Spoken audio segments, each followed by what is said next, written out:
বিশ্বাস বিশ্বাস আমি করেছিলাম, কিন্তু তুই আর দীপ মিলে আমাকে অন্ধকারে রাখলি।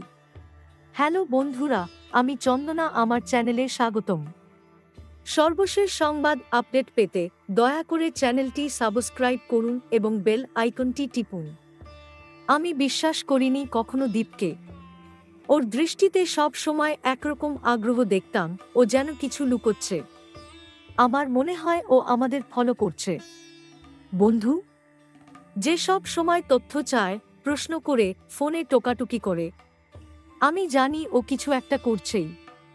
সত্যিটা তো তুই এখন প্রকাশ করলি। আমি তো শুধু নিশ্চিত হলাম।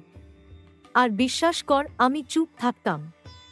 কিন্তু আজ যদি ওর রেকর্ডিং চালু থাকে, তুই সত্যি ভেবেছিস কেউ টের পাবে না? কেউ নজর রাখছে না?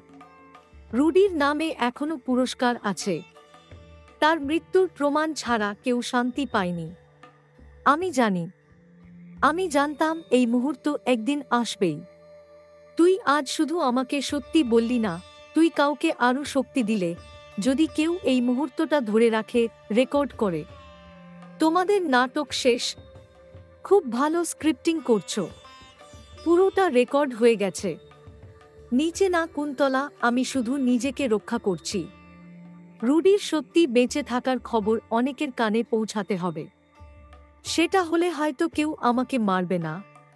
বিশ্বাস বিশ্বাস দিয়ে কিছু হয় না। এখানে তথ্যই শক্তি। এখন এই রেকর্ড আমার হাতে।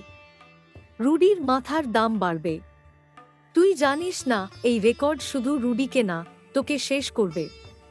কারণ ওরা তোকে চুপ করাবে যেই মুহূর্তে তুই গুরুত্ব পাওয়ার চেষ্টা করবি। তুই যেটা পেলি সেটা আদৌ সত্যি না মিথ্যে তা তোকে বলিনি আমরা। একটা নাটকও হতে পারত। তোর রেকর্ড এখন শুধু একটা ফাঁদ। আমরা চাইতাম জানি কে আমাদের পেছনে লেগে আছে। তুই নিজেই।